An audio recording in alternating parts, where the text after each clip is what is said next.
Baraa baraatti naaf ulfaadhu asita judise kan dura filadhu. Baraa baraatti naaf ulfaadhu asita judise kan dura filadhu.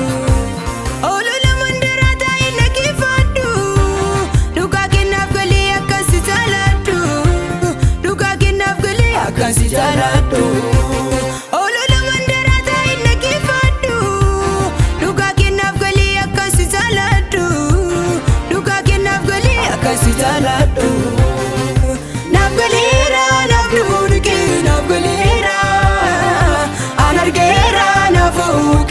Anargeera naaf galeera naaf nuunike naaf galeera anargeera naaf kees anargeera.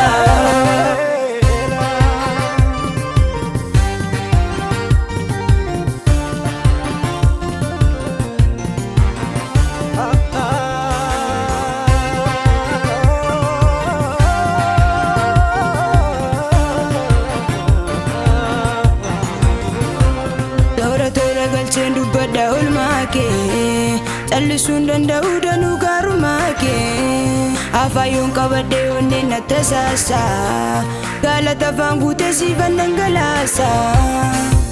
Toora toora galcheen dubbadha oolmaa kee callisuun danda'u danuu gaarummaa kee. Afaan qabadhee onneen na tasaasa galata afaan guutee siifan dhangalaasa. Naaf galeera naaf nuunike naaf galeera anargeera naaf kees anargeera.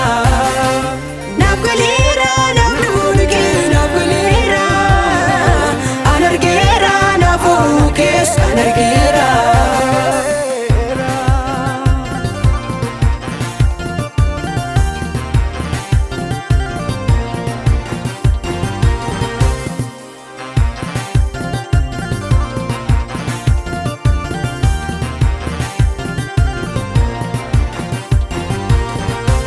Dhaloonni yoo faarsee waaqa isa tolfama anittuma fuufeen guddummaa kennima.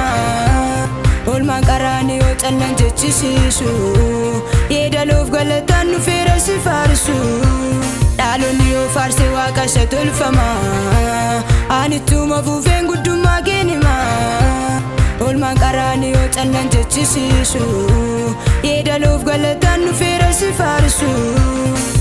Naaf galeera naaf nuunike naaf galeera anargeera naaf kees anargeera. Naaf galeera naaf nuunike naaf galeera anargeera naaf kees anargeera.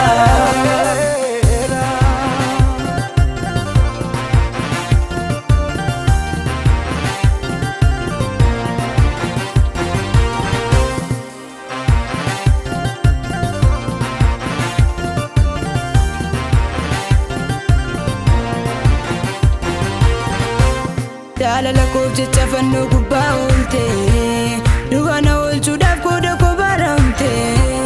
Anaaf kan dhiphateessu malee eenyuree furmaata naaf kennuuf teessorraa gabbuute.